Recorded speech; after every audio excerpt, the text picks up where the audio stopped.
What's up, YouTube? Welcome back to the channel. Sleepy Dreamer. Today I have for you guys green Sandaconda. Let's go.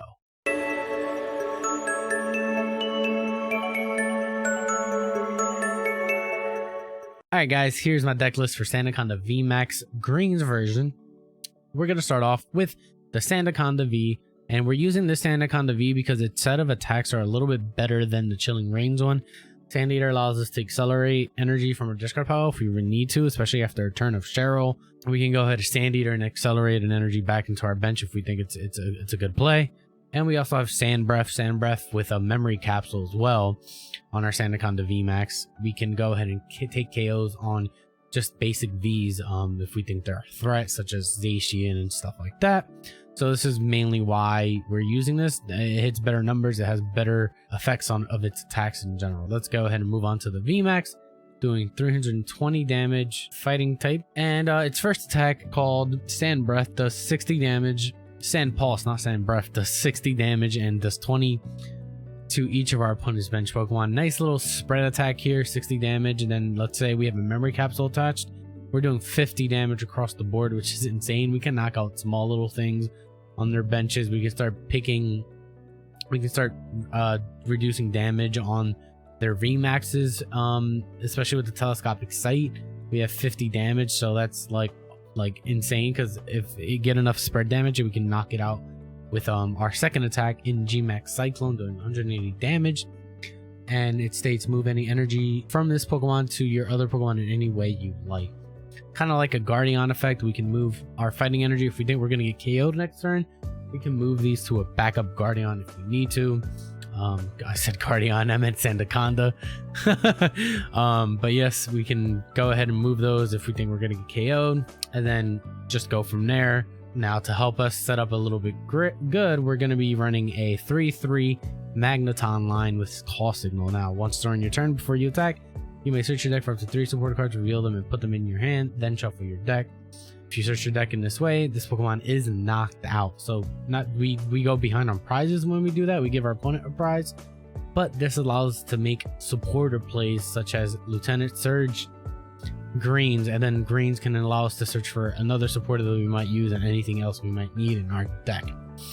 So this is why we're kind of doing this play. We can do it twice, and then they have to knock out 2 of our VMAXs to win the game, which can be fairly difficult when we have things like Cheryl to heal damage and stuff like that. Onto our supporter line, we're playing 4 Greens Exploration to be able to search things as we want. Then we're playing 3 Lieutenant Surges. We're most likely going to be behind in prizes in here, so we're going to be playing Lieutenant Surges almost every single turn. And then we're going to play 2 Boss's Orders, allowing us to set up Gust and maybe finish off like things that we might have spread around with damage with Sand Pulse. And then we're going to be playing 2 Cheryl allowing us to heal all damage from our Sandaconda VMAXs. This allows our Sandaconda VMAXs to be very tanky and last a lot throughout the game. Now we're playing a couple one-ofs. We're playing a Cynthia and Caitlin. Cynthia and Caitlin allows us to put a supporter card from our discard pile back into our hand. This is great because, especially with Lieutenant Surges, you can go ahead, place Sinlin, recover a supporter, and then draw 3 cards, and then use that supporter that turn. So it's a nice little combo there if we need to, if there's a supporter that we need that's in our discard that turn. On top of that, we're going to be playing 1 Bird Keeper.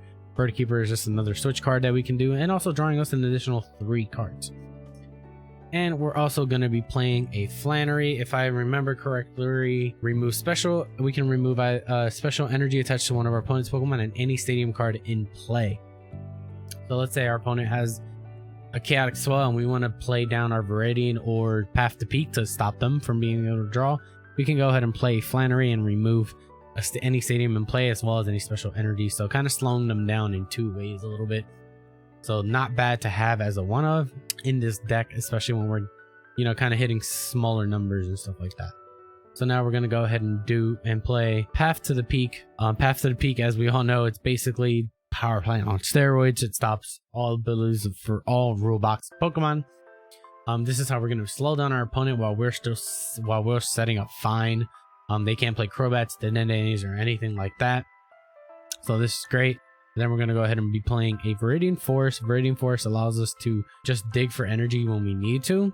We only play one of, and we only really play it if we need to find energy. So we'd rather play Path to Peak over Viridian Force. I'm still on the fence whether I want to keep this Viridian Force. I might just make it another Path to Peak, or an additional energy spinner, which I have 2 right now. Not 100% sure yet, but still on the fence about this Viridian Force. Let me know in the comment section what you guys think. Do you think Viridian Force is a good card, or would you rather do another spinner or another Path to Peak? Let me know down below. And then I'm going to be playing 4 quick balls. This allows us to search for our Magnemites and our Sandaconda Vs to set up. 4 level balls, again allowing us to set up our Magnemites and our Magnetons very easily. 4 might be overkill, I don't know, but I want to go consistent with this. I want to be able to have enough so I can draw into them and not necessarily have to greens exploration them. I want to use greens to, you know, find our supporters, our one-of trainers and stuff like that. And then we're going to be playing 4 Pokegear 3.0, allowing us to find supporters that we may need. That way we can just dig for them and not greens them. Maybe we can find one support that we're going to use this turn with Pokegear, and then we can green something else to set up next turn, or get another greens to set up next turn. And then we're going to be playing 2 copies of Evolution Incense, mainly to get our Sandaconda Vs, because we can get our Magnetons with level balls, but we could use that to get Magnetons if we needed to. Then we're going to be playing 2 energy spinners, allowing us to find energy without the need of playing a stadium. So that's how we're playing 2 energy spinners. In case they do have a chaotic swell, we don't need to play Flannery to find our energy, because we're playing 2 energy spinners to find energy when we need it. And then just to, you know, set up maybe gust around, we have escape rope as a gust option. We're playing 1 memory capsule. Memory capsule allows us to use Sandaconda V's attacks, such as Sand Eater to accelerate energy, or even Sand Breath to take out basic V's and stuff like that. So nice little card to have if we need to like take out V's, as that's a threat, and our GMAX Cyclone isn't enough to do that. We're also playing a telescopic sight. If we think spread is a little bit better, we can go ahead and attach a telescopic sight to Sandaconda V, and then do 60 to our active and spread 50 across the board. Obviously this gets stopped by Mew, but we can always boss the Mew up and kill it, and then spread from there. We're also playing 1 reset stamp, allowing us to, like, we do get behind in this deck, especially since we're playing Magneton. This 1 reset stamp allows us to slow our opponent even further down and reduce their hand size, so we can go ahead and go plant stamp with Path to Peak. And then we're going to play 1 Pal Pad. This allowing us, since we're most likely going to be able to like look for supporters with greens, we can use Pal Pad to recover some. And we also have Sinlin to recover some supporters, which is why we play a couple one-ofs and low counts of them. We have a lot of ways to recover supporters, so which is why we play a couple low numbers.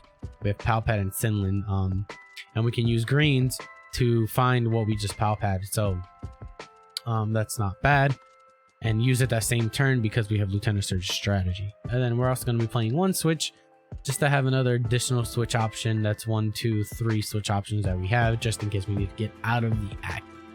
And currently we're playing 8 fighting energies to round out the deck. That should be more than enough, because we have ways of recovering energy with Sand Eater, and we also have ways of conserving our energy using GMAX Cyclone.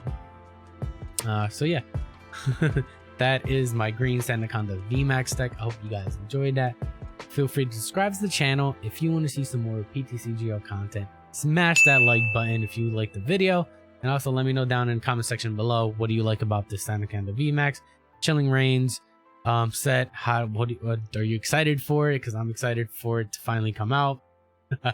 But yeah, I hope you guys have a good day, and peace.